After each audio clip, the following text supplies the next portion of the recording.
At my son's wedding, his new wife looked me in the eye, told me to leave, but she didn't count on what I did next. I always dreamed of seeing my son, Stuart, marry a kind woman, and in my heart, I believed I deserved a seat of honor.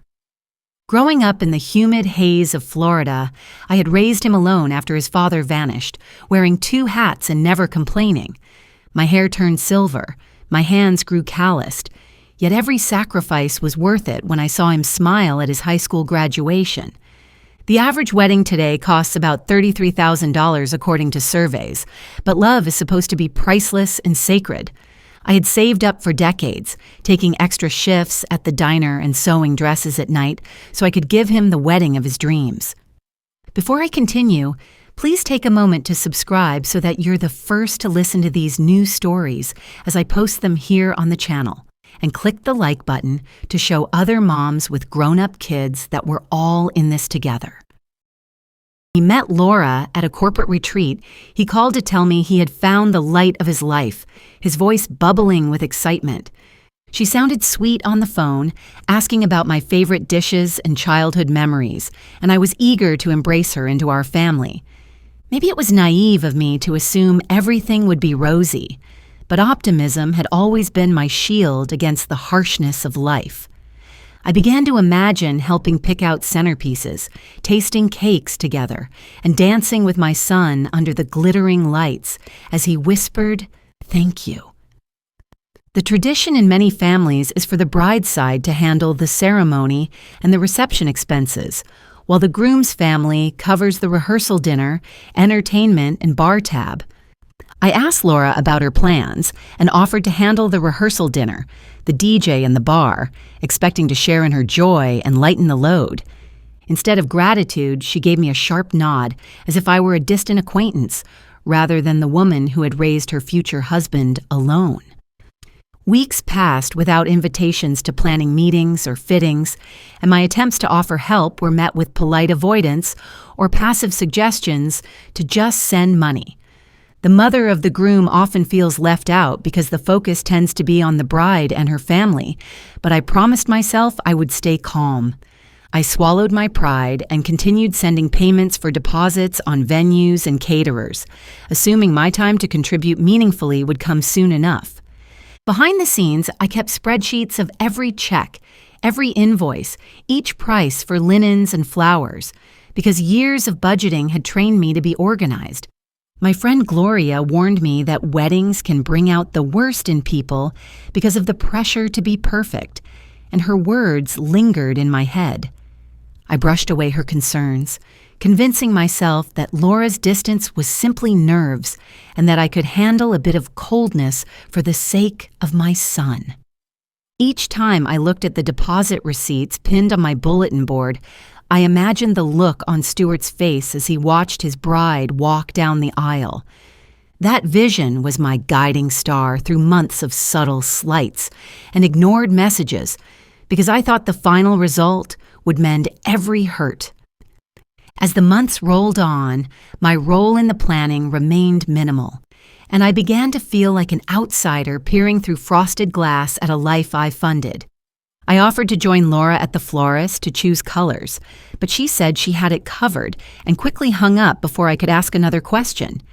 She coordinated cake tastings with her mother and bridesmaids, posting pictures on social media that left me scrolling late into the night with tears in my eyes. She never invited me, never asked for my input on the menu, not even when I texted suggestions like my grandmother's famous lemon bars everyone loved. I understood that the mother of the bride traditionally gets more attention, but the lack of basic courtesy stung like a mosquito bite you cannot scratch. Whenever I asked Stuart how the planning was going, he deflected, telling me not to worry and reminding me that he appreciated the money I had sent. His voice had changed.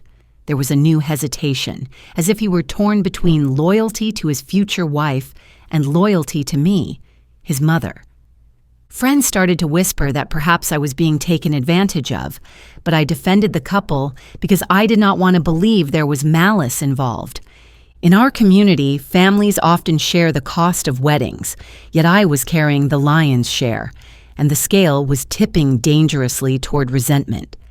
I remembered reading in Psychology Today that wedding planning stress can cause normally kind people to behave poorly, so I chalked up her dismissiveness to anxiety. Still, there were whispers of deeper issues, hints dropped by my sister who caught glimpses of Laura's controlling nature during brunches without me. Laura insisted on final approval over every playlist and color swatch, telling vendors that she alone would make decisions, effectively erasing Stuart's and my voices.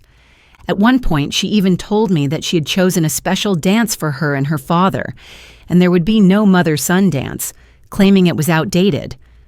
I felt my throat tighten, but I smiled and said I understood, although my heart was breaking at losing that cherished moment I had dreamed about. I confided in Gloria, who reminded me to keep my dignity and not lash out, because reacting impulsively under stress can ruin relationships beyond repair. Her advice gave me temporary peace, but the accumulation of slights began to feel like stones in my pocket, dragging me to the bottom of a lake. When the rehearsal dinner plan started, I again volunteered my help, offering to cook some homemade dishes or at least pick the restaurant, but my offer was rejected. Instead, Laura's mother booked an expensive steakhouse without telling me, and then sent me the invoice, assuming I would simply pay without question. I paid, of course, because I did not want to cause friction before the big day. But inside, I felt my patience thinning like the soles of an old shoe. I resolved to focus on the joy of seeing my son start his new life, rather than the disrespect I felt, telling myself that love means swallowing bitterness sometimes. Secretly, I began writing letters to myself, detailing each slight, each dismissal, capturing my feelings as if preserving them in amber for future reflection. Writing helped me process, but it also served as a record in case I needed to remember exactly what I had endured and why I might choose self-protection later. Stuart visited one weekend and casually mentioned that Laura wanted me to wear beige or some neutral color at the wedding to blend into the background. I laughed, making a joke about being a chameleon, but the suggestion reinforced the feeling that Laura wanted me invisible, an afterthought rather than family. At a family barbecue, my cousin confronted me, asking why I allowed this young woman to treat me so poorly when I had given so much. I had no answer because the truth felt too complicated. I loved my son, and I hoped things would improve once the wedding pressure subsided. Around this time, I stumbled upon a video on the channel Silent No More, where a woman described a similar experience of being excluded after funding a wedding. Her calm strength in telling her story inspired me and reassured me that I was not alone, planting a seed that maybe my story would one day help others. Still, I kept my head down, attending wedding showers as a silent guest and writing checks as though my only value was the balance in my bank account. On my way to a planning meeting, I stopped at Publix, bought flowers and a rotisserie chicken, headed home smiling. The tension was building like a thunderstorm on the horizon, and though I could feel the air thickening, I still hoped for a change of weather before the big day. Yet each day brought new examples of Laura's disregard. She ignored my calls, sent curt emails, and posted pictures with captions about how her family was making her dream come true. When the calligraphy invitations arrived, my name was listed at the bottom in small print, hidden between sponsors and minor participants, another subtle way of minimizing me. I bit my tongue and reminded myself that the wedding was ultimately about Stuart's happiness, not the aesthetics of an invitation or the ego of a mother-in-law. It became more and more apparent that Laura viewed me not as a mother figure but as a checkbook, a necessary but burdensome element of her perfect celebration. As the wedding date approached, my nights were filled with swirling thoughts and heartburn, yet I kept every receipt neatly filed, a habit I would soon be grateful for. The final week before the wedding felt like the longest of my life, a countdown to either a beautiful memory or a complete disaster. Stuart called to confirm I would arrive early to help greet guests, a small olive branch that soothed me, even if it came from his sense of duty. I picked out a soft blue dress, despite Laura's neutral palette suggestion, wanting to feel like myself rather than a shadow blending into someone else's canvas. The day of the rehearsal dinner, I arrived with homemade cookies and an open heart, only to find my name missing from the seating chart at the head table. A hostess fumbled through place cards before leading me to a table near the kitchen doors with distant cousins, as if I were a peripheral acquaintance. Laura greeted me with a tight smile, commenting on how nice it was that I could make it, as though I had not paid for the entire evening. During the dinner, her father gave a speech thanking his wife and daughter for planning the beautiful celebration, neglecting to mention my contributions entirely. My cheeks burned, but I clapped along, reminding myself of Psychology Today's advice to maintain grace, even when insulted because long-term relationships matter. Stuart squeezed my hand under the table, a small gesture that told me he saw my hurt, even if he could not publicly acknowledge it. As the night wore on, I overheard bridesmaids laughing about how controlling Laura's mother was, yet none of them dared to cross her for fear of being replaced. After dinner, I found a quiet corner and called Gloria to vent. She encouraged me to take deep breaths and not let their disregard steal my joy. Before hanging up, Gloria reminded me that sometimes the best revenge is living well, and that I could decide at any moment how much I would tolerate. I went home that night with a heavy heart, but I still wrapped the bride's gift carefully, a vintage pearl necklace that had belonged to my mother, and wrote a heartfelt card. On the morning of the wedding, I woke up early, packed my car with emergency supplies like safety pins and tissues, and rehearsed my smile in the mirror. The Florida sun was already blazing and the air smelled of magnolia and new beginnings, but my stomach churned with a mix of excitement and anxiety. When I arrived at the venue, staff members nodded at me and thanked me for everything, whispering how grateful they were for my kindness and prompt payments. As guests trickled in, I greeted them with hugs and guided them to their seats, determined to set a tone of warmth despite my internal turmoil. Laura's mother busied herself directing photographers and scolding the florist for minor imperfections, while Laura sat in a separate room with her bridesmaids, sipping champagne. When I peeked in to deliver the necklace, Laura barely glanced up, muttering thanks before turning back to a mirror to adjust her veil, her eyes cold. Her dismissive tone triggered a wave of sadness, but I placed the necklace in her hand, hoping she would understand the meaning of passing down something precious. In that moment, I caught a glimpse of the woman my son was marrying, not the sweet girl from our first phone call, but someone who valued control over connection. Still, I kept faith that the ceremony would bring everyone together, and that maybe, just maybe, we could dance our way into a better relationship. As the ceremony time approached, the wedding coordinator lined up the wedding party, and I took my place near the front, ready to see my son's face. The music swelled, the doors opened, and Laura glided down the aisle like a swan, radiant and poised, while I blinked away tears at the sight of my grown son in a tuxedo. He looked handsome and nervous, his gaze flickering to me for reassurance before locking onto his bride, and I smiled, sending him silent love. The vows were beautiful, the promises heartfelt, and as they exchanged rings, I felt a momentary peace settle over me like a soft shawl. After they were pronounced husband and wife, the crowd erupted in cheers, and I clapped with all my might, believing that the worst was behind us. During the cocktail hour, I mingled with relatives and neighbors who praised the decor and the food, unaware of the storm brewing beneath the surface. I overheard Laura complaining about the shade of the tablecloths, blaming the catering staff for a hue she had chosen herself, her voice sharp as a knife. She marched into the kitchen, berating the chef while I stood frozen, watching her treat the hard-working staff like disposable servants instead of human beings. That scene flipped a switch inside me. I suddenly saw her entitlement not as stress, but as her true character, and my patience began to evaporate. Returning to the ballroom, I noticed that my name card had once again been moved to a far corner, and someone had placed a potted plant in front of my chair.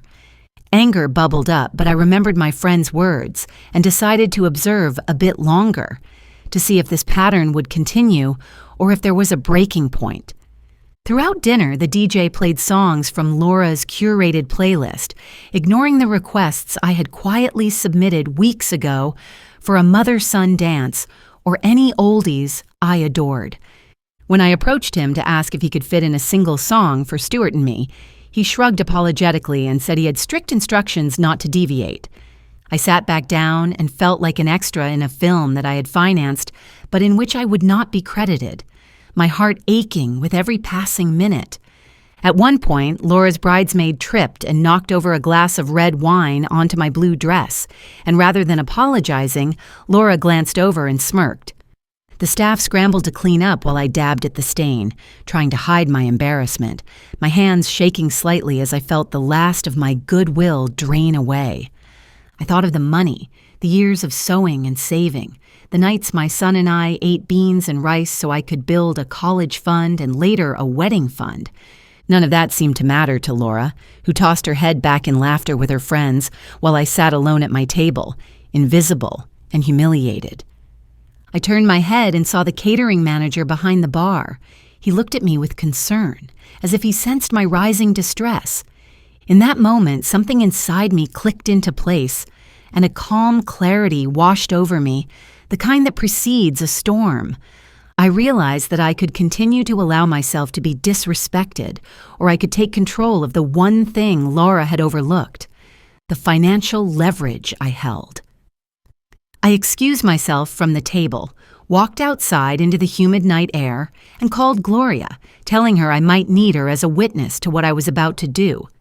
I used my Chase debit card at Home Depot to buy paint for centerpieces I hoped to help assemble later. She answered on the first ring and listened silently as I explained the events, her breath catching when I told her about the wine and the moved name cards. She paused, then said softly, "It might be time to stand up for yourself in a way that speaks louder than words. Just make sure you stay within your rights." I thanked her, hung up, and sat on a bench under an oak tree, my mind racing through contracts, payments, and the list of phone numbers I had saved. Across the lawn, the party continued with clinking glasses and laughter, oblivious to the hurricane forming in my heart. A plan began to form, one that would not involve shouting or making a scene, but would ensure that my absence would be felt in more ways than one. I returned to the ballroom just in time for the speeches, settling into my corner seat as Laura's father took the microphone once again. He droned on about family unity and gratitude, thanking his wife and Laura for their hard work and even thanking the bridesmaids for being supportive. When he finished, there was no invitation for me to speak, no toast to the woman who had funded the day, and I felt a final string snap inside. Laura stood up, clinked her glass, and gave a heartfelt speech about love and partnership, but every time her eyes flitted to me, they held contempt. After the speeches, she approached me with a tight smile, leaned close, and whispered words that would change everything. "You're not welcome here, go away." Her voice was sugary sweet, but her eyes were ice, and her words hit me like a slap, their cruelty reverberating through my bones. For a moment, I thought I had misheard, but then she repeated, louder this time, "You're not welcome here, go away." And several guests turned to look. Stuart's jaw tightened, but he did not speak.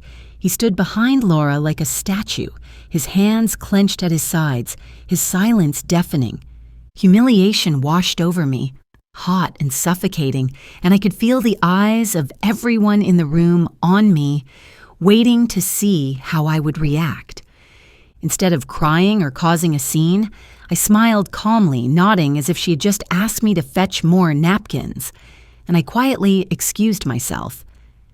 As I walked toward the exit, whispers rippled through the crowd, and Laura's friends snickered behind manicured hands, their cruelty fueling my resolve.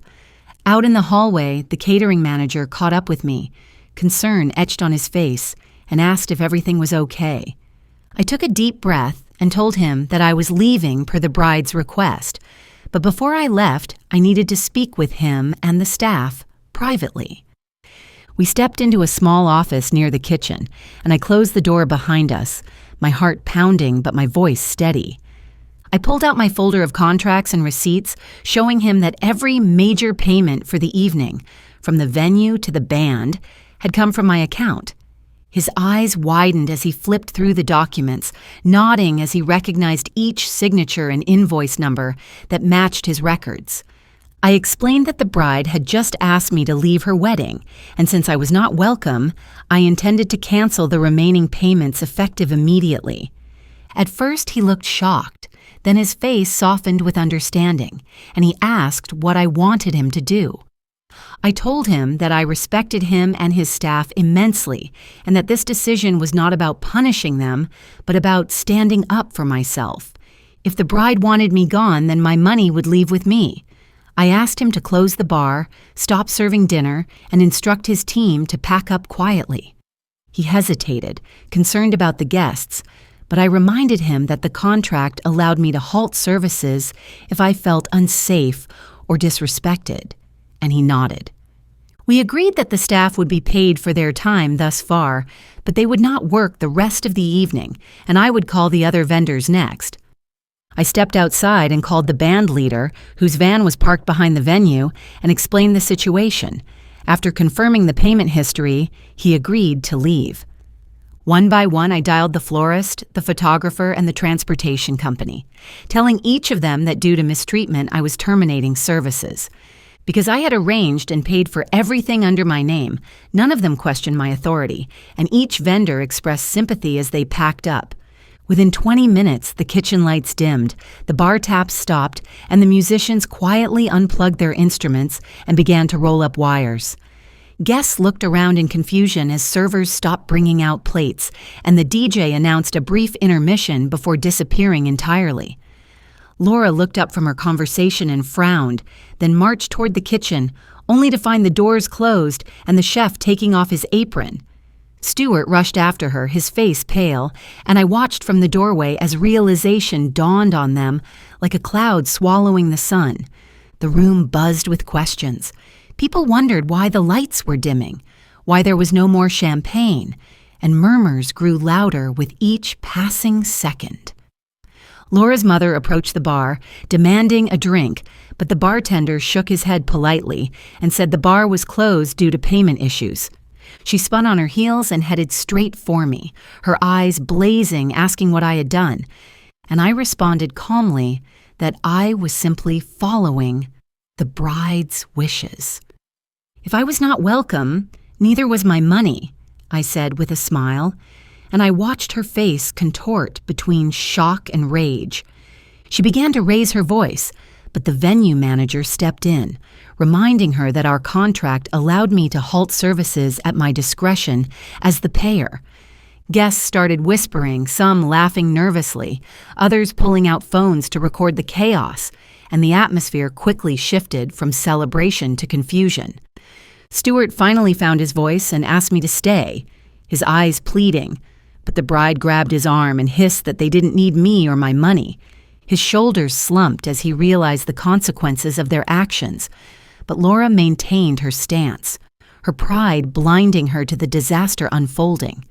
I told my son that I loved him dearly, but that I would not tolerate disrespect any longer, and I wished them well before turning toward the exit.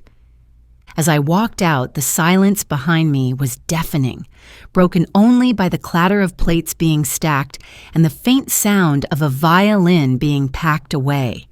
Outside, I stood under the same oak tree where I had hatched my plan, breathing in the humid night air and feeling an unfamiliar sense of relief.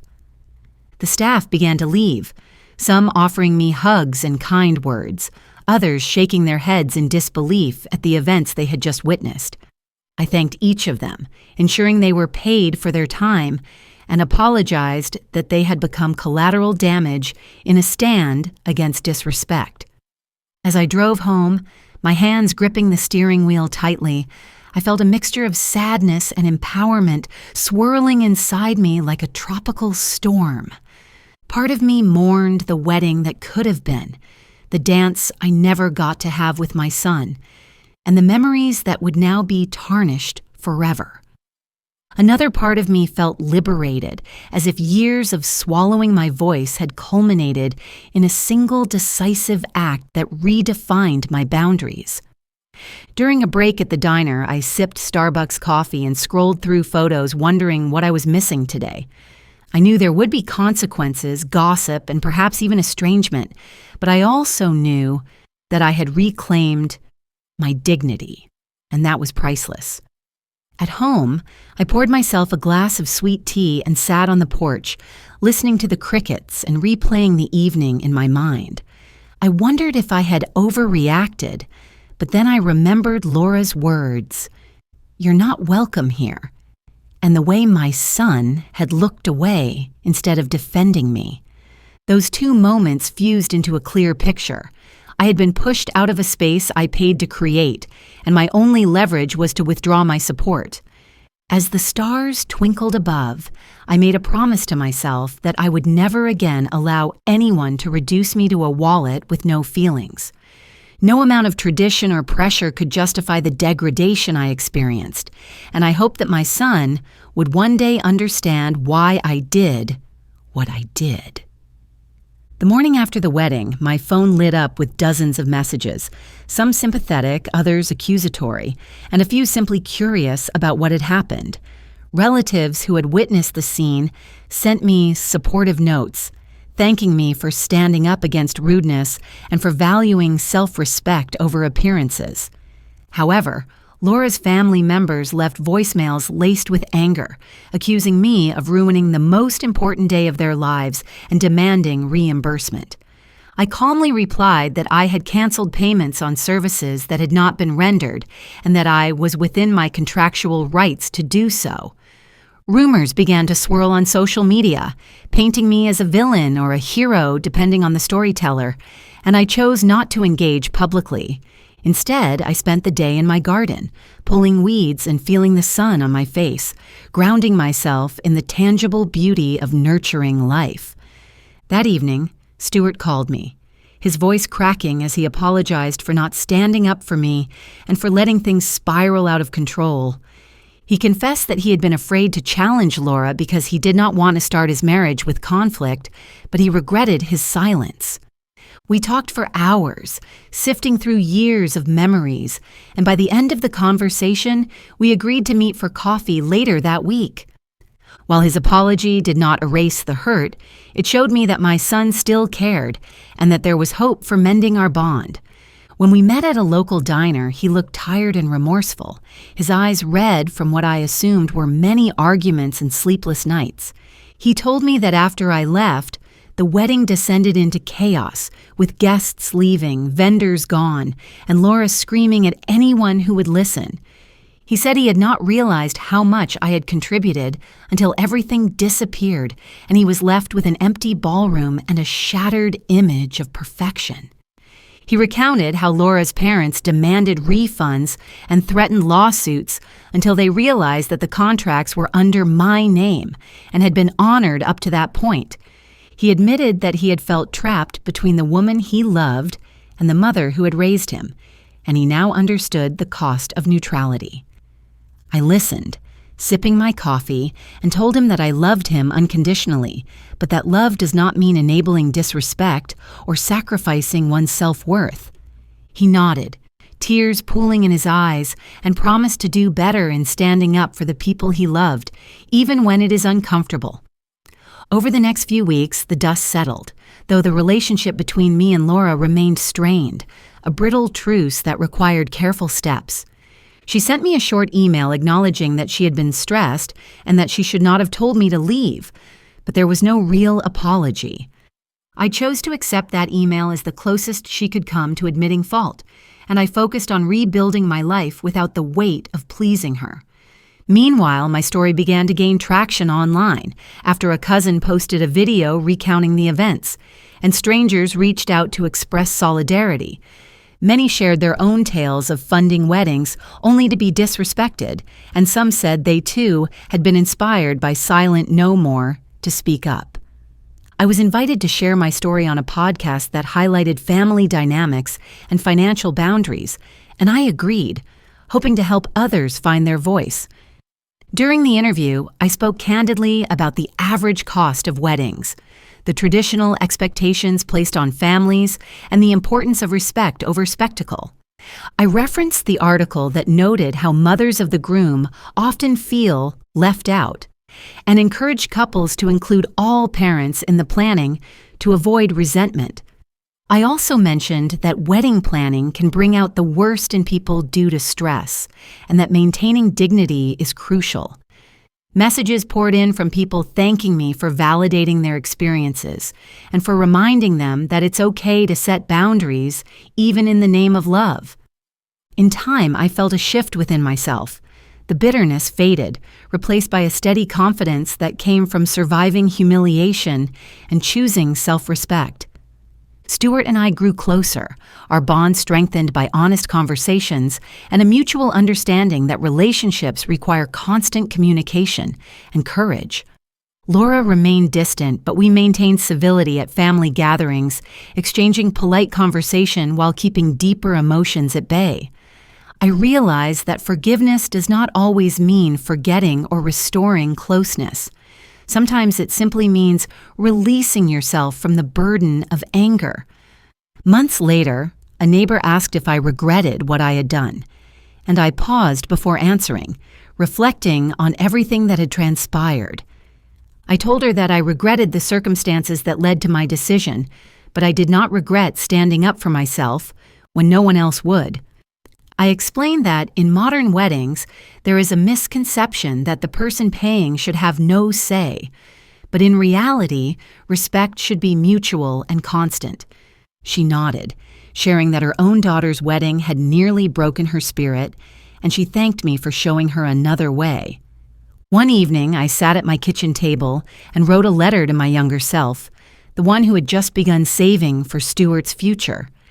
I told her that the money she saved would indeed create a beautiful day, but not in the way she imagined. It would buy her the freedom to walk away. I assured her that although she would be hurt and humiliated, she would find strength she never knew she had, and she would inspire others to do the same. As I sealed the letter and placed it in a box of keepsakes, I felt a gentle peace settle over me, like the quiet after a summer storm. I thought of the channel silent no more again, of the women who bravely shared their stories, and I smiled, grateful to be part of a chorus of strong voices. Today, when I attend weddings, I no longer focus on the centerpieces or the price tag. I watch the interactions, the respect, the love, because that's what endures. The humiliation I experienced at my son's wedding became a catalyst for growth. Not just for me, but for countless others who heard my tale. I learned that it is possible to love your child fiercely while still demanding respect and setting boundaries that protect your heart. My story may sound dramatic, but real life often is, and sometimes the most powerful statements are made without raising your voice. Later, I sat in my Honda in the Walmart parking lot, handwriting checks for vendors and triple-checking my budget. Now, when I sit on my porch with a glass of sweet tea, I can smile knowing that I did not let a younger woman rewrite my worth. I share this story with the hope that anyone who finds themselves in a similar position will remember that being invited to a celebration should always come with respect. Your presence and your contributions matter. And if someone forgets that, you have every right to remind them, even if it means taking back what you gave. Revenge may seem petty, but sometimes it is simply the rebalancing of scales and a demand for dignity when you have been devalued for too long. In the end, this experience strengthened my sense of self and clarified my relationships, proving that standing up for oneself can lead to unexpected healing.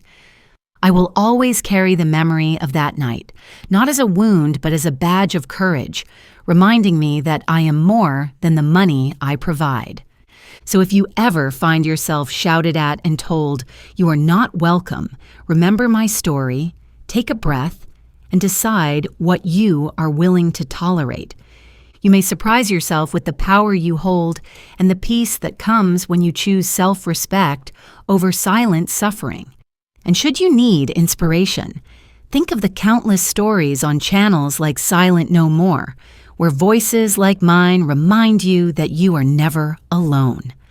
From the moment Stuart was born, I vowed to give him every opportunity I never had growing up in rural poverty. My childhood had been filled with hand-me-downs and simple meals, but I wanted his life to be filled with possibility and choice. I scrimped and saved from every paycheck, setting aside a small amount each month even when hospital bills or car repairs threatened to wipe me out. Whenever I felt overwhelmed, I would picture my son walking across the stage at graduation, his eyes scanning the crowd for my proud face. That image fueled me through long nights sewing wedding gowns for other women, each stitch bringing me closer to the day I would fund his own celebration.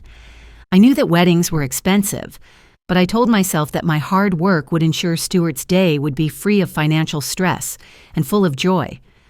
Articles about wedding budgets often focus on the bride's parents, leaving the groom's family out of the picture entirely, reinforcing feelings of invisibility. One evening, I read a piece that said the average wedding cost had risen to over $33,000, more than I earned in a year. Instead of panicking, I sharpened my pencil and adjusted my budgets, determined that no matter how high the number, I would make it work. I remember telling Gloria that paying for the wedding was a labor of love, a way to show my son that sacrifices made long ago had purpose. She smiled and warned me that financial generosity sometimes invites entitlement, and I promised her that I would also demand respect in return.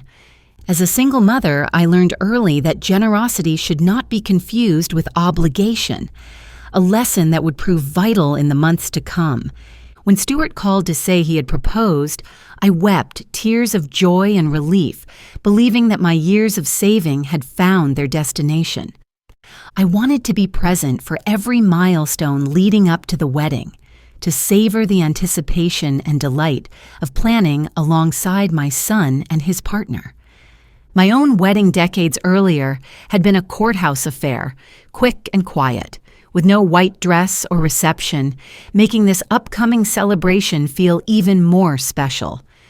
I dreamed of dancing with my son, laughing with his new wife, and finally feeling like our small family had expanded into something stronger and more secure.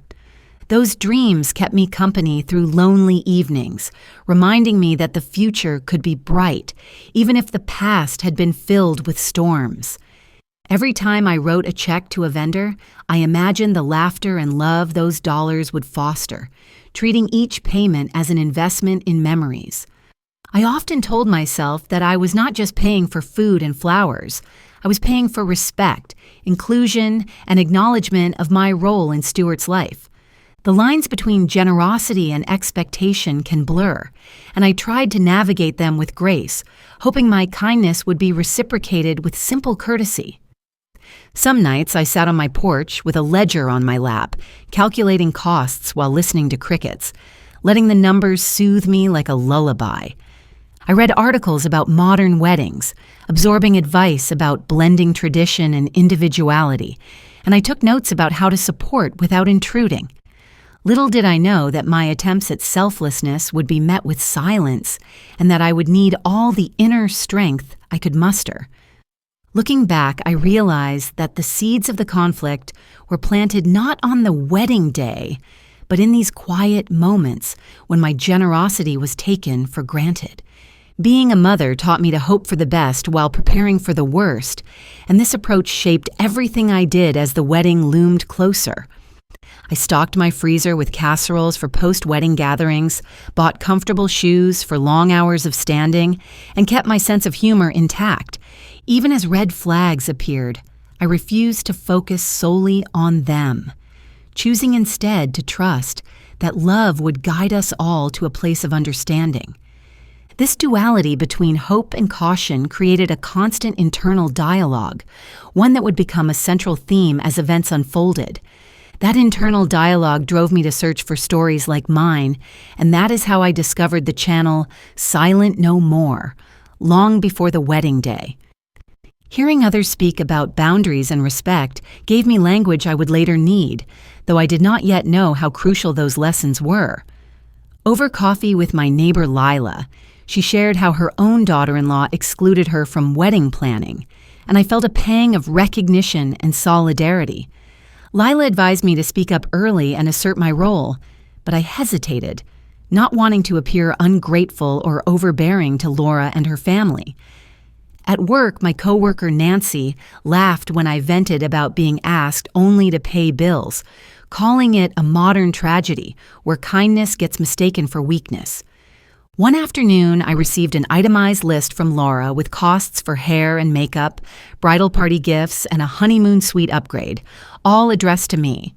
The audacity of sending me a bill for her personal luxuries left me stunned, yet I paid the invoice, convincing myself that peace was more valuable than principle. My sister called me brave for swallowing my pride, but she also warned that allowing such behavior could set a precedent for future disrespect.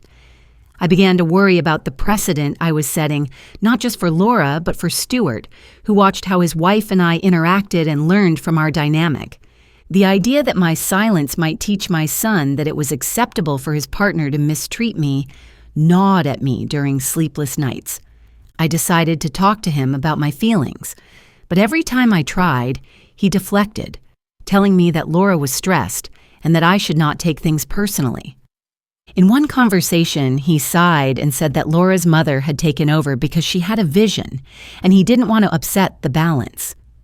I reminded him gently that weddings are not just about a vision, but about families coming together, and he nodded while looking at his shoes. When Laura emailed an invoice, I printed it at the library and mailed a check from my Wells Fargo branch. He promised to speak to Laura, but nothing changed, and I wondered if he had truly advocated for me or if he had been placating me. Gloria told me that sometimes men avoid confrontation by minimizing issues, and I could see that pattern emerging with my son as he tried to keep peace at any cost. At a bridal shower, I noticed how Laura fawned over her mother's suggestions while rolling her eyes at mine, a subtle yet painful dismissal.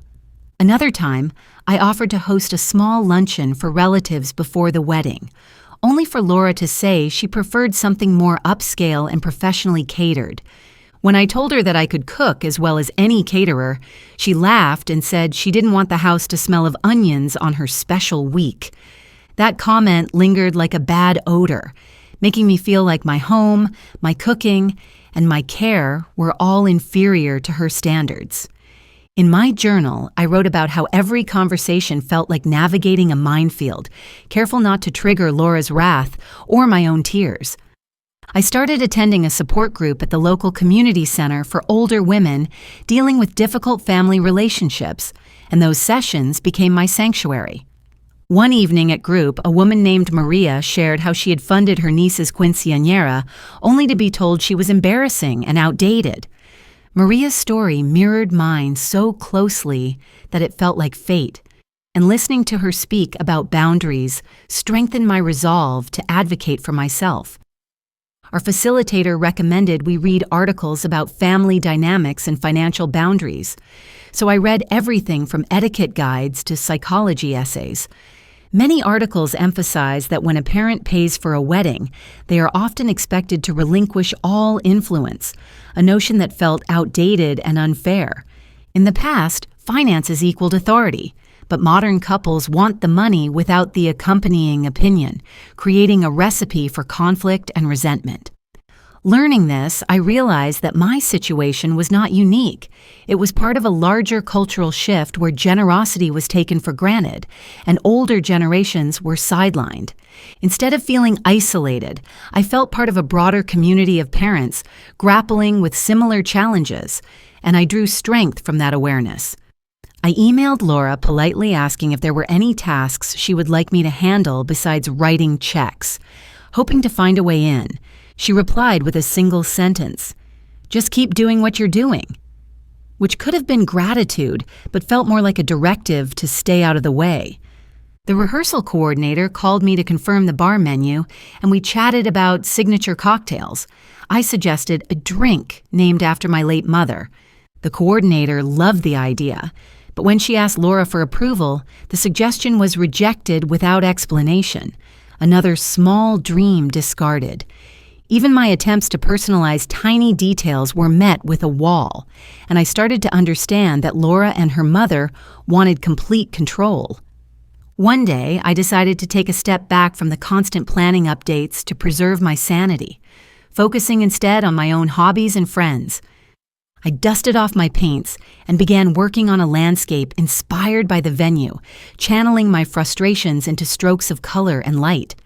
As I painted, I thought about how art allows us to process emotions we cannot yet put into words, and it helped me regain some equilibrium. My friend Lila commented on the painting, saying it looked peaceful, and I smiled, thinking about how art can mask the turmoil behind its creation. Whenever an invoice arrived, I filed it carefully and then returned to my canvas, using creativity to combat feelings of being reduced to a bank account.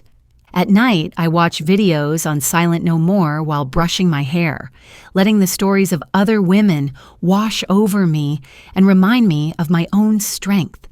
They spoke about standing up, about not letting money bind you to toxic dynamics, and I took mental notes that would later guide my actions. In one video, a woman described how she had quietly taken back control at her grandson's baptism after being publicly humiliated by her daughter-in-law. Her calm vengeance resonated with me, not because I sought to hurt anyone, but because I knew that reclaiming power sometimes means making hard choices. The more I listened, the more I realized that my situation was a test of my boundaries, my self-respect, and my willingness to confront ingrained family roles. I started to formulate hypothetical scenarios in my head, wondering what I would do if pushed too far, and what line could not be crossed. That internal contemplation became a B storyline, running parallel to the wedding preparations, a mental rehearsal for a play I hoped would never be performed. I shared my thoughts with Gloria, who told me that resilience is built not in moments of peace, but in the quiet planning for possible storms. She reminded me that the mother of the groom's role has evolved, and that I could define it for myself rather than adhering to outdated expectations. The more I considered her words, the more I felt my spine straighten, my voice steady, and my resolve strengthen to prepare for all outcomes. During this time, I also visited a financial advisor to discuss my accounts, ensuring that my contributions were documented and my rights protected. He looked at my meticulous records and commended me for keeping every receipt and contract, saying few people are so organized and that it could be vital later. Hearing a professional validate my diligence felt like a balm, reinforcing that my attention to detail was not obsessive, but prudent, given the circumstances. I left his office with a folder of contracts and a renewed sense of agency, aware that knowledge is power when navigating complex family finances. On the drive home, I replayed conversations with Laura and Stuart, wondering if I could have worded things differently or if the outcome was inevitable.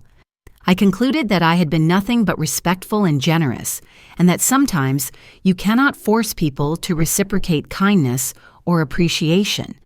With that realization, I decided that my focus would no longer be on winning Laura's approval, but on preserving my peace and preparing for whatever might come. Setting this internal boundary was crucial for my mental health and allowed me to enjoy small joys, like reading novels and walking on the beach again. Each step along the shore reminded me of life's ebb and flow, and I promised myself that no matter the outcome, I would not be swept away by another person's tide.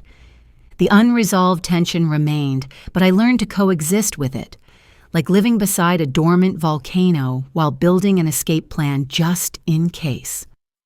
The week of the wedding, I found solace in small rituals, like ironing my dress and polishing the locket that held a picture of baby Stuart. I spent hours flipping through photo albums, reminiscing about birthdays and first steps, filling my heart with warm memories to combat my current anxiety. As I packed my overnight bag, I included a book of poems my grandmother loved, hoping to read verses that would ground me during moments of stress. My granddaughter, Lily, who was a flower girl, twirled around my living room in her tiny dress, her innocent excitement reminding me why weddings should be joyful. Lily asked if she could sit with me at the reception, and I promised her we would dance together, a promise I intended to keep despite any obstacles. A notification from my Verizon phone buzzed as I stood in line at CVS, reminding me payment was due today. On the morning of the rehearsal dinner, I woke early to bake a batch of chocolate chip cookies, my way of bringing a piece of home to the fancy event.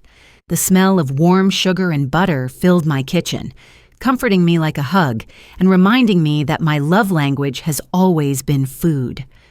When I arrived at the venue with my cookies, the caterer looked surprised, but grateful, placing them discreetly on a table in the staff area for later.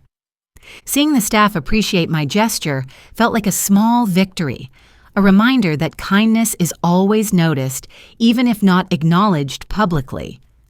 During the rehearsal, I watched Laura practice walking down the aisle with a stern concentration, her jaw clenched as she barked instructions to the coordinator. Stuart's nervous laughter echoed in the empty room as he tried to lighten the mood, but Laura shushed him, insisting that everything needed to be perfect. Perfection seemed to be her obsession, and I wondered when she would realize that beauty lies in authentic moments, not in rigid control. After rehearsal, I helped the florist carry boxes of flowers, chatting with her about her own mother, who had recently passed and who used to arrange church bouquets. She told me that flowers are like families. Some petals fall, others bloom, but together they create a beautiful arrangement that is more than the sum of its parts. Her words resonated with me, and I pocketed them, thinking about how my own family was shifting and reassembling in ways I had not anticipated. That evening, I treated myself to a long bath with lavender oil, letting the tension melt away as I rehearsed possible responses to any potential slight. I reminded myself to breathe before reacting, to choose my words carefully, and to remember that I did not need to earn respect. I deserved it inherently. The night before the wedding, a thunderstorm rolled in, lightning flashing across the sky, and I took it as a sign that change was imminent. Rain on a wedding day is often considered good luck, and I silently prayed that the storm would cleanse the negative energy that had built up over months. On the morning of the wedding, I sat at my vanity and carefully applied makeup, wanting to feel beautiful and confident despite the undercurrents of tension. I pinned my hair in a loose bun, leaving a few curls to frame my face, remembering how Stuart used to play with my hair when he was a toddler. Before leaving the house, I stood in front of a mirror and spoke affirmations, telling myself that I was worthy of respect and love regardless of the day's outcome. Driving to the venue, I played my favorite Motown songs, singing along loudly to drown out my nerves and to infuse my spirit with joy and rhythm. The valet greeted me warmly, and I handed him my keys, feeling a small thrill at seeing the venue come to life with flowers, lights, and music. Inside, I found my station in the entryway, greeting guests with hugs and smiles, enjoying the genuine warmth of people who had watched Stuart grow up. Many of them praised the decor without knowing my involvement, and I smiled graciously, choosing not to correct them because this day was not about recognition. In between greetings, I glanced around the room, noticing details like the way the sunlight filtered through stained glass and the arrangement of candles on the tables. These observations grounded me in the present moment and allowed me to appreciate the beauty I had helped create, even if my name was not on the program. I took a moment to chat with the DJ, a young woman named Kara, and we bonded over our love of old soul music and shared jokes about wedding playlists. Kara whispered that she wished she could sneak in one of my favorite songs, but she had been given strict instructions from Laura to stick to the list. Her empathy was a small comfort, reminding me that others saw my position and recognized the unfairness of the situation, even if they could not intervene. After delivering the pearl necklace to Laura, I returned to the main hall and found Stuart pacing nervously, his cheeks flushed and his hands trembling slightly. He pulled me aside and whispered that he hoped I was having a good time, avoiding eye contact as if ashamed of the tension he had allowed to fester. I squeezed his hand and told him that I loved him and that nothing could change that, even if this day was not unfolding exactly as I had imagined. Our exchange was brief but meaningful, a reminder that beneath the layers of conflict and planning, the bond between mother and son remained strong. During the ceremony, my mind wandered to my own wedding, a simple exchange of vows in a courthouse where my dress was borrowed and my bouquet homemade. The contrast between that modest ceremony and the lavish event before me highlighted how times had changed, yet the core truth remained. Love should always be central. As the officiant spoke about commitment and family, I silently asked the universe to bless this new union and to soften hearts hardened by stress and expectations. I also asked for the strength to handle whatever came next, whether reconciliation or further hurt, trusting that I would navigate it with grace. During the cocktail hour, I chatted with a young couple who had recently eloped and were attending as friends. They spoke about how freeing it was to avoid family drama. Their words made me smile wistfully, wondering if smaller, simpler weddings might spare families like mine the heartache that comes from clashing expectations. Despite everything, there were moments of joy, Lily spinning in circles on the lawn, the scent of fresh-cut flowers, and the taste of the pastry chef's mini quiches. I savored those details, letting them anchor me to the beauty around me rather than the undercurrent of exclusion that threatened to pull me under. As the sun dipped low, casting golden light through the windows, I took a mental snapshot of the scene, knowing that even difficult days can hold moments worth keeping. I believed that no matter how the evening unfolded, I would carry both the beauty and the pain with me, weaving them into a complex tapestry of memory. Perhaps, I thought, this tapestry would one day be shown to other women in support groups or on channels like Silent No More as a testament to resilience. For now, I focused on staying present, breathing slowly, and observing without judgment as the night unfolded, trusting that my inner compass would guide me. Little did I know that the decisions I had mentally rehearsed would soon become reality, thrusting me into a role I had prepared for but hoped to avoid. As I stood outside the ballroom after being told to leave, the weight of decades of sacrifice pressed down on my chest like an anchor. I glanced at my reflection in a window, seeing a dignified older woman in a blue dress with a wine stain, not a villain nor a pushover. The words, "You're not welcome here," echoed in my ears, mixing with memories of cheering at soccer games and band concerts as a single parent. I thought of the countless evenings I spent working overtime while Stuart slept in the back of the diner because I could not afford a babysitter. Those sacrifices had paid for the very room I was being expelled from, and the irony would have been laughable if it were not so painful. I took a breath and reminded myself that staying would mean condoning disrespect and teaching Lily that it is okay to let others treat you badly. As I walked to the kitchen office, I rehearsed what I would say to the catering manager, determined to remain calm and factual despite the adrenaline surging through me. After a long day, I ate a soft pretzel from Auntie Anne's outside Target and thought about my son's future. He listened attentively as I laid out my case, his eyebrows rising when I mentioned the exact clauses in our contract that allowed me to halt services. We reviewed line items together. The bar package, the food stations, the late-night snack bar, each one paid in full by my hard-earned savings.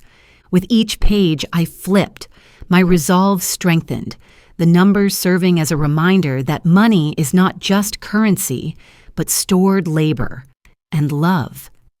The manager confided that he had seen his share of wedding dramas, but never one where the person funding the event was treated so poorly. He asked if I wanted to make a statement or cause a scene, and I shook my head, saying that dignity was my priority even in revenge. I called the band leader, who was tuning his guitar in the hallway, and he answered with a cheerful, "Ready for tonight?" unaware of the storm brewing. When I explained the situation, his voice turned serious, and he expressed solidarity, telling me he would pack up as soon as he finished loading the equipment. Next, I reached out to the photographer, a young woman who had been snapping candid shots of laughing guests, and she too agreed to leave once I explained the disrespect. She apologized that my gift of creating memories had been met with contempt and promised to mail me the candid shots she had already taken. I contacted the transportation company, instructing them to pick up their vehicles and not return for the planned send-off at the end of the night.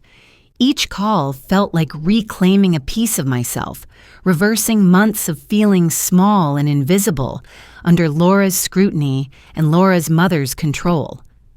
After the logistics were handled, I returned to the hallway and watched as servers quietly began stacking plates, their shoes whispering against the carpet. They moved like a well-rehearsed ballet, fluid and respectful, their professionalism highlighting the contrast with the bride's earlier tantrum over tablecloth colors. A bartender closed the cash register drawer with a soft click and looked at me with a mix of pity and admiration before folding his towel and walking away. Guests craned their necks, some whispering that the band had stopped playing mid-song and others assuming it was a planned break. As the minutes passed and no food appeared, confusion spread like a virus, infecting table after table, making conversation stilted and nervous laughter brittle. Laura caught on slowly, her brow furrowing as she realized that the machine she had so meticulously planned was grinding to a halt. At first, she blamed the staff, then the venue, and finally, when she locked eyes with me, understanding dawned and her face flushed crimson. Her mother stormed over, voice raised, demanding an explanation, but I calmly told her that I was exercising my contractual right to cease services because I had been asked to leave. She sputtered that I was ruining Laura's dream, and I replied that my dream had been to feel respected at my own son's wedding, a dream that they had shattered. Stuart looked between us, torn, but his silence during Laura's command had been decisive. He had chosen his wife's comfort over his mother's dignity. I did not blame him for loving his wife, but I could not ignore that love should never require silence in the face of cruelty. As I left, I heard a guest say that this would be a story told for years, and I smiled inwardly, knowing that the lesson would resonate far beyond the event. In the parking lot, I encountered the florist wheeling out buckets of flowers, and she offered me a single bloom, saying I deserved something beautiful from the day. I accepted the flower and tucked it into my hair, a small act of reclaiming beauty amidst the chaos and hurt. Driving home, I replayed not just the hurtful words, but also the way I had handled the situation with composure and clarity, proud of my restraint. I thought about the women on Silent No More and how they would have cheered me on, and I smiled, feeling a kinship with strangers who understood my journey. As my headlights illuminated the familiar path to my house, I felt the weight of exhaustion settling in, but it was a tiredness born of exertion, not defeat. Inside, I changed into pajamas and sat on the edge of my bed, staring at the flower in my hair and the wedding program I had taken as a keepsake. Part of me wondered what Laura's social media post would say, how she would spin the story to paint herself as a victim, and I shook my head at the thought. I decided then and there that I would not engage online. My actions spoke louder than any caption or comment thread could, and I would let them stand. I wrote in my journal, documenting every detail, every conversation, every receipt, ensuring that my memory would remain sharp, even if narratives shifted around me. It was important to me that the truth be preserved, not for vindication, but for my own understanding and perhaps for my granddaughter's future empowerment. That night, I slept deeply for the first time in months, free from the gnawing anxiety of being sidelined and the pressure to keep everyone happy. In the morning, sunlight streamed through my curtains, and birds chirped outside, unaware of the drama that had unfolded the night before. I brewed coffee and sat on my porch, letting the warmth of the mug seep into my hands, feeling a sense of calm that belied the storm brewing online. My phone buzzed incessantly, but I ignored it for a moment, savoring the peace before re-entering the fray of opinions and accusations. When I finally looked, messages ranged from supportive friends saying they admired my courage to angry texts from Laura's aunts, accusing me of being vindictive. One message from an unknown number simply said, "Thank you for showing that elders deserve respect too," and it made me tear up with gratitude. I responded to the supportive messages with quiet appreciation and chose to ignore the hateful ones, refusing to justify myself to people who never valued me. As I scrolled, I came across a video clip posted by a guest, showing Laura whispering harshly to me, followed by the sudden dimming of the lights. The comments were divided, with some criticizing me for ruining the wedding, and others applauding me for taking a stand. The debate raged without my participation. I set my phone aside, remembering the psychologist's advice to stay focused on the positive and not let others' judgments define my worth.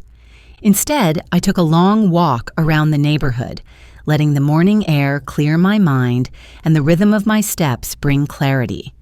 Neighbors stopped me to ask about the drama, and I laughed lightly, telling them I would share the full story once my emotions settled and the legal dust cleared. Returning home, I began drafting letters to vendors, thanking them for their professionalism and explaining my reasons, wanting them to know that my decision was not personal against them. Each letter was crafted with care, expressing gratitude and acknowledging that they too had been caught in the crossfire of family dynamics. Their responses were heartfelt, with many writing back to say they understood and respected my decision, some even sharing their own stories of difficult clients. These exchanges reminded me that the world is full of people who value integrity and that my stand had not gone unnoticed by those who matter. In the days that followed, I met with my attorney to review contracts, confirming that I had acted within my rights and that I owed no further payments. The night before the wedding, I purchased a last-minute gift card from Kohl's, hoping Laura would notice my effort. He assured me that I was protected by the clauses I had meticulously included, and I felt a wave of relief that my attention to detail had paid off. We discussed potential backlash, and he encouraged me to keep my documentation organized in case anyone tried to pursue legal action, despite their lack of grounds. Having that professional support fortified my resolve and allowed me to face the unfolding drama with calm confidence rather than fear. At night, when the house was quiet, I sometimes felt a pang of sadness for the wedding that had turned into a cautionary tale instead of a celebration. I imagined an alternate universe where Laura had embraced me, where we had danced and laughed, and where my generosity had been met with gratitude. That imaginary scenario hurt to think about, but it also reminded me of why I had held on so long before taking a stand. It was all for love. Understanding that my actions stemmed from love, both for myself and for my son, helped me reconcile the heaviness of the situation with the lightness of my conscience. As the days turned into weeks, the noise around the wedding faded, but the lessons remained loud and clear, echoing in my heart. The aftermath of the wedding did not just unfold online. It seeped into my daily life in unexpected ways, like hearing whispers at the grocery store. One morning, while picking up milk, a woman approached me and said she admired my courage, then hurried away before I could respond, leaving me stunned and touched. At church, people cast sympathetic glances, and after service, the pastor asked if he could pray for healing in my family, a gesture I appreciated. I felt the weight of being a public example in a small town where everyone knows each other's business and stories spread faster than wildfires. Yet, with the scrutiny came support. Older men and women approached me to share stories of being sidelined after decades of sacrifice, bonding us together. I realized my situation had opened a door for conversations about respect and financial boundaries that many were too afraid to initiate previously. My niece invited me to speak at her university's family dynamics class, and I was hesitant, but ultimately agreed, thinking of the potential to educate younger couples. Standing in front of a room of students, I recounted my story with honesty, emphasizing that generosity does not negate a parent's need for respect. Questions flowed afterward, and several students admitted they had never considered how their parents might feel during wedding planning. One young woman said she had a strained relationship with her future mother-in-law and promised to reach out and include her more, which warmed my heart. These interactions showed me that my painful experience could plant seeds of empathy and change in the next generation, turning hurt into hope. Meanwhile, my job at the diner remained a comforting constant. Regulars tipped a little extra and told me I was a local legend, making me chuckle. Cooking and serving coffee grounded me, offering a reminder that life is not defined by one dramatic moment, but by the accumulation of simple, kind acts. Even the teenage employees at the diner looked at me with newfound respect, perhaps seeing me as more than just the shift manager with a warm smile. One afternoon, a young couple came in and asked me to cater their engagement party, citing my story as proof that I understood the importance of family. I accepted, feeling honored to be trusted with creating a joyful celebration after my own experience had been marred by disrespect. Planning that engagement party allowed me to channel my creative energy into something positive, designing a menu that blended tradition and modern flair. During a meeting with the couple, I asked them how they planned to handle family contributions and offered gentle advice about clear communication and boundaries. They listened attentively and promised to have open conversations with their parents, citing my story as a cautionary tale they wanted to learn from. As word of my podcast interview spread, I received an invitation to speak at a conference for financial planners about the emotional side of gift giving. At the conference, I sat on a panel with experts who discussed how families navigate money and how emotions can complicate transactions. I shared my experience and urged professionals to advise clients to set clear terms when giving large sums, including expectations for involvement and respect. The feedback was overwhelming, with many professionals admitting they rarely considered the interpersonal aspects of financial planning for weddings. Some said they would start including these conversations in their client meetings, a small shift that could prevent future heartbreaks like mine. In the evenings, I continued to attend my support group, sharing updates and listening to others' stories, each one reminding me that I was not alone. Maria shared that she had recently confronted her daughter-in-law with newfound strength and was met with surprise and eventually an apology. Her progress inspired all of us, proving that standing up for oneself can be a catalyst for change, not just for us, but for those around us.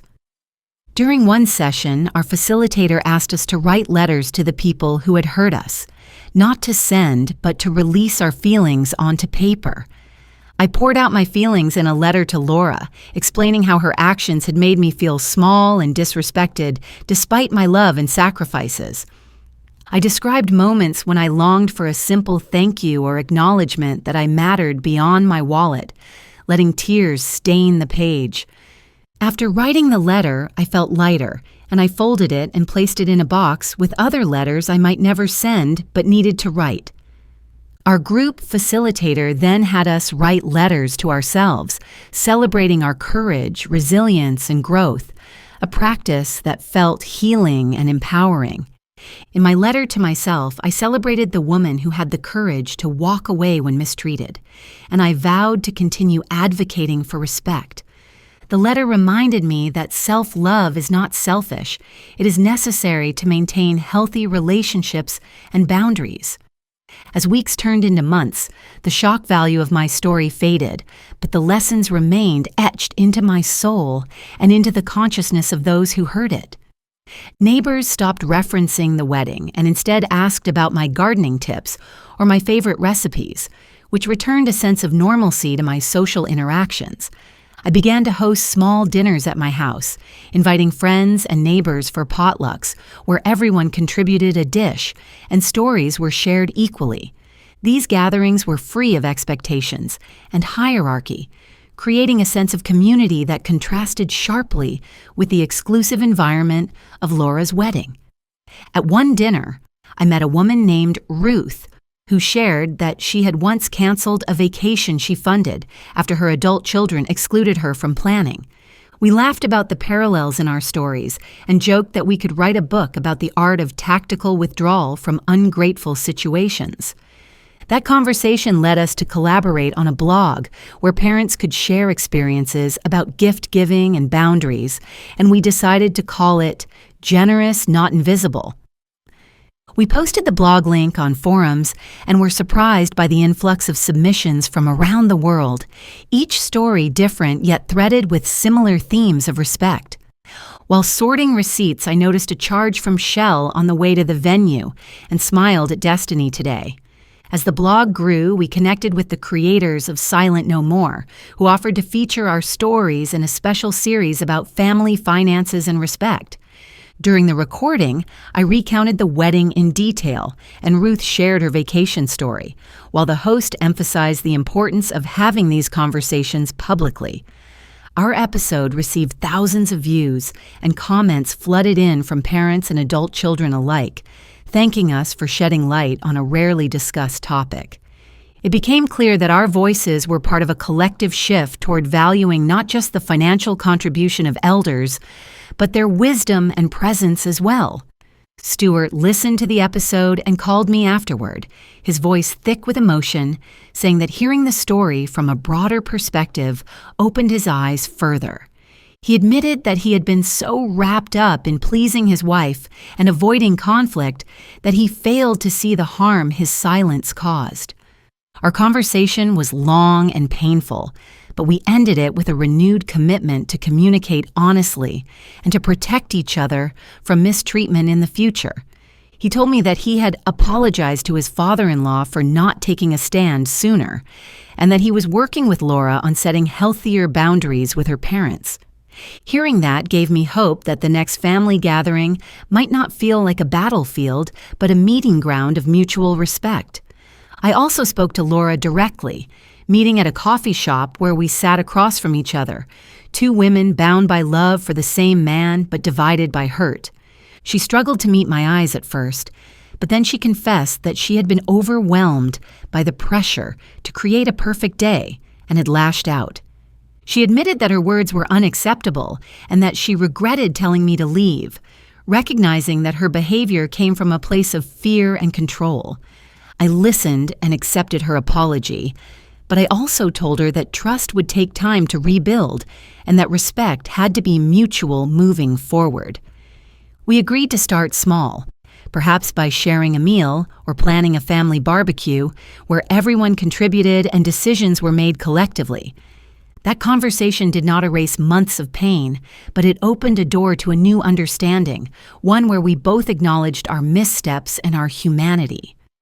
My therapist reminded me that forgiveness is a process, not a single event, and that boundaries do not disappear once an apology is offered. They continue to protect. I carried that wisdom with me into every interaction with Laura, maintaining kindness but also a clear line between generosity and self-sacrifice.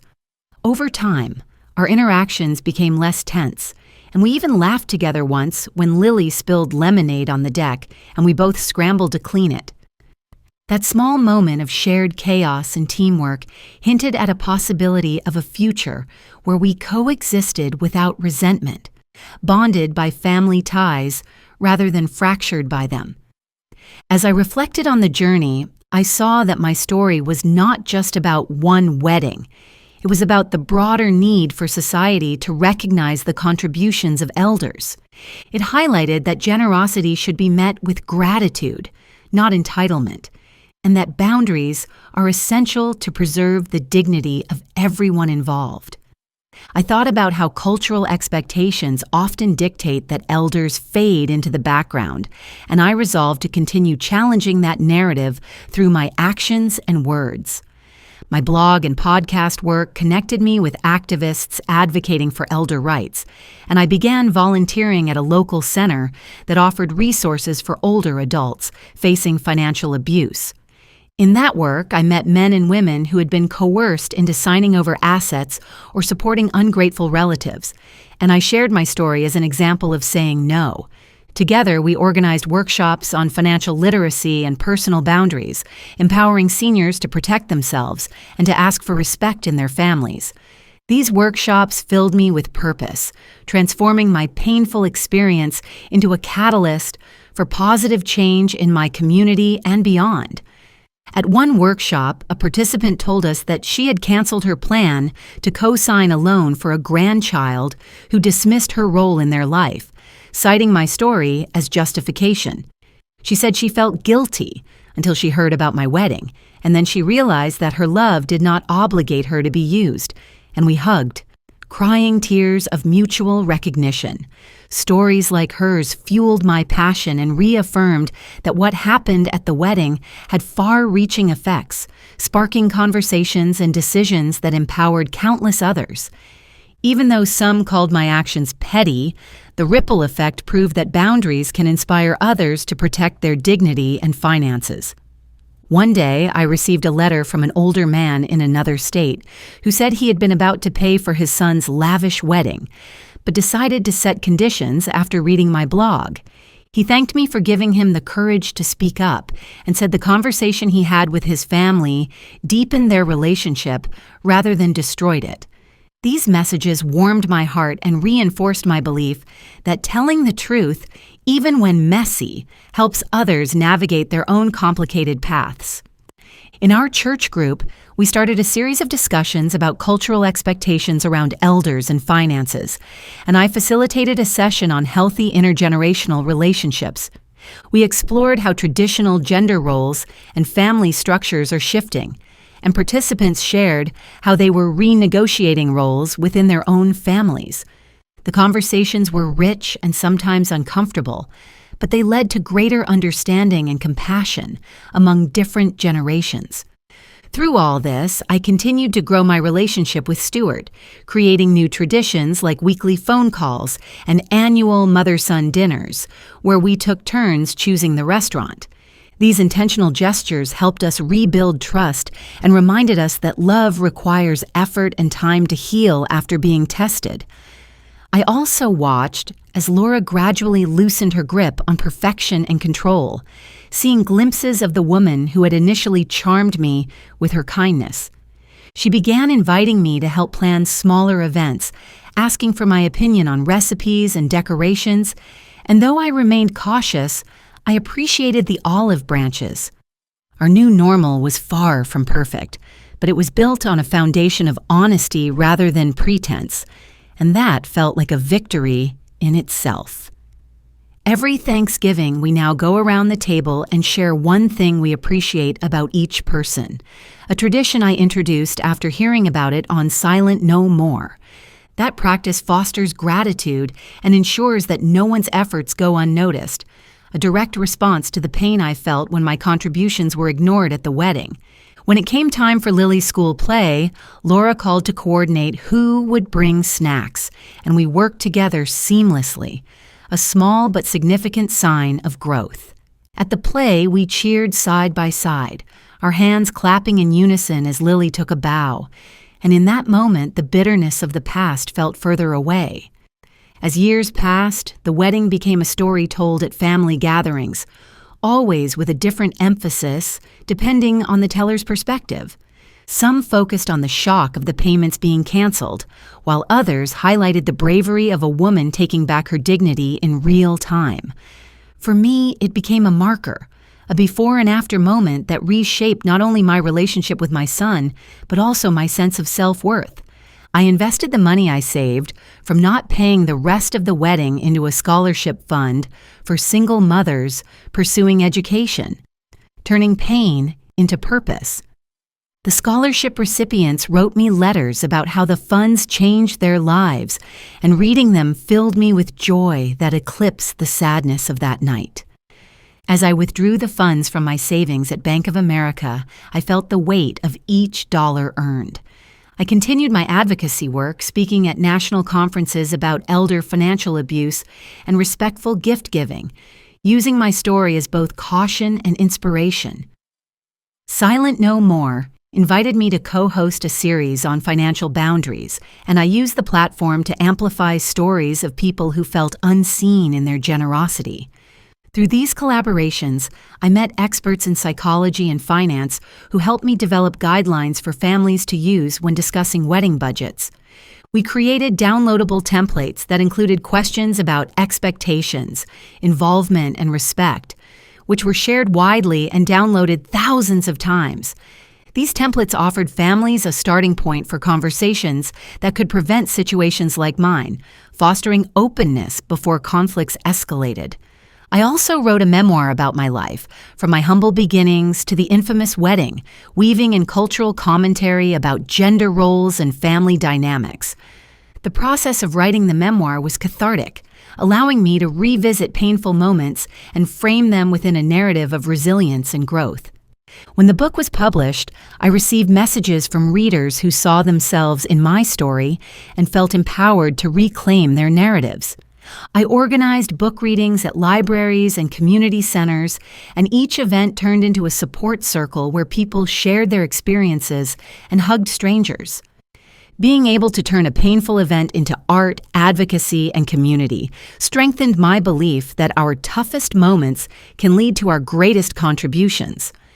Meanwhile, Stuart and Laura celebrated their anniversaries quietly, having learned that smaller celebrations focused on relationships are more meaningful than extravagant productions. I attended their milestones cautiously, but with an open heart, showing up for my son while respecting my own boundaries and expectations.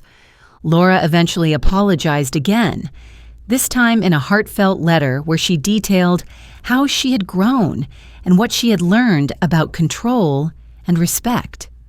Reading her words, I felt a sense of closure, an acknowledgement that while wounds may leave scars, they can also heal, given time and effort. We began working together on the scholarship fund, reviewing applications and choosing recipients, bonding over our shared desire to uplift other women. Our collaboration transformed our relationship from adversarial to purposeful, creating a new story for us to tell, one of growth, forgiveness, and shared mission. At family gatherings, we sometimes referenced the wedding with humor, using it as a touchstone to gauge how far we had come in terms of communication and respect. Lily grew into a teenager and asked me one day why adults fight at weddings, and I told her honestly that sometimes people lose sight of what's important under pressure. I also told her that standing up for yourself is important, but so is seeking understanding and reconciliation when possible, a balance I continue to strive for. As I aged, I found my voice growing stronger and my patience for disrespect growing thinner, a shift that some might attribute to wisdom and lived experience. I use that voice to speak on panels, write op-eds, and mentor younger women, never shying away from telling the messy parts of my story. In doing so, I ensured that my experience was not reduced to gossip, but elevated to a lesson in dignity, boundaries, and family love. My legacy became not just the woman who canceled a wedding, but the woman who turned that decision into a movement for respect. Friends joked that I should write a handbook for mothers of the groom, and I laughed, then actually wrote a short guide that sold surprisingly well. The guide included checklists for discussions, sample scripts for boundary setting, and affirmations for self-worth, all gleaned from my journey and those of others. Creating that guide felt like passing on a toolkit I wished I had before Stuart's wedding, an offering to future generations of parents and couples. In the evenings, I still sat on my porch with sweet tea, watching the sun set over the Florida marshes, feeling content and grateful for the path my life had taken. I no longer replayed the wedding like a painful movie, but instead saw it as a turning point that led me to my purpose and my voice. When I looked at Stuart and Laura now, I saw two adults learning and growing, and I smiled, knowing that we had all come through a fire and emerged stronger. Life has a way of using our hardest moments as springboards into new phases, and I embraced that truth every day as I continued my advocacy work. In sharing my story, I realized that vulnerability is powerful, community is healing, and respect is non-negotiable, lessons I carry with me always. If you are listening to this story, know that you are worthy of respect, your generosity deserves acknowledgement, and your voice matters, no matter your age or role. Remember that boundaries are a form of love, for yourself and for others, and that sometimes the most loving act is to walk away when you are not welcome. My tale of canceling wedding payments is no longer just gossip. It is a testament to the power of self-respect and the ripple effect of standing up for yourself. What would you have done in my shoes? Share your thoughts and tell me where you're listening from today, please.